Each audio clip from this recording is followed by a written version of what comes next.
The loudest advice is rarely the wisest. Here's a quieter one that has lasted thousands of years. Welcome to EverVerse. I'm going to read you one line and then we'll spend a few minutes on what it actually means in plain words for an ordinary day. Here it is from Bible, Psalm 19:1. The heavens declare the glory of God. The skies proclaim the work of his hands. Let me read that once more, slower.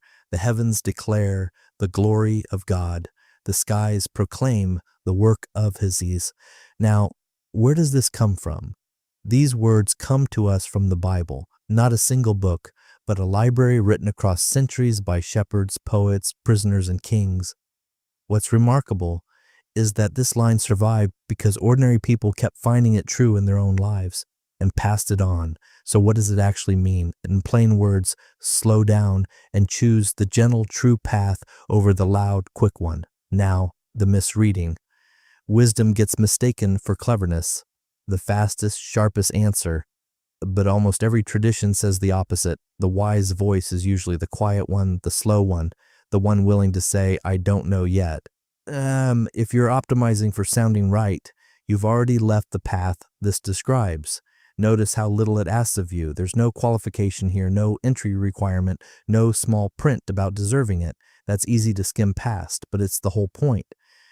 Most of the voices you'll hear today, the feed, the inbox, the one inside your own head, will tell you that you have to earn your place.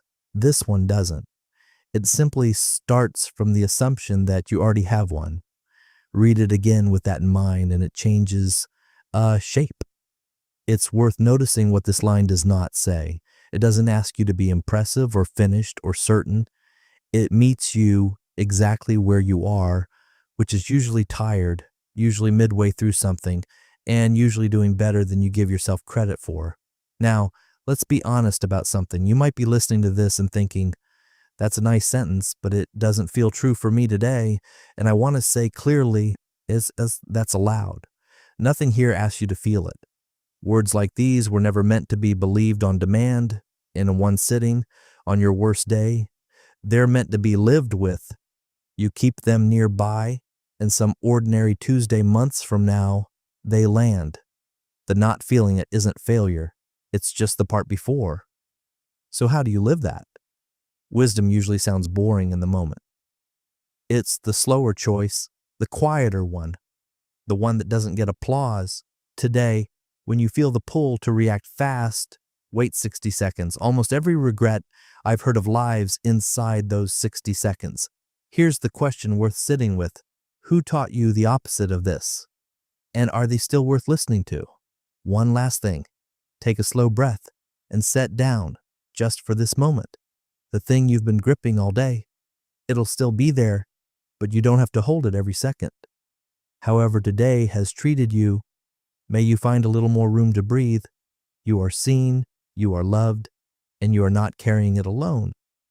This has been EverVerse, a daily blessing for every soul from the world's wisdom traditions. If this helped, subscribe and find a new one every day at eververse.org.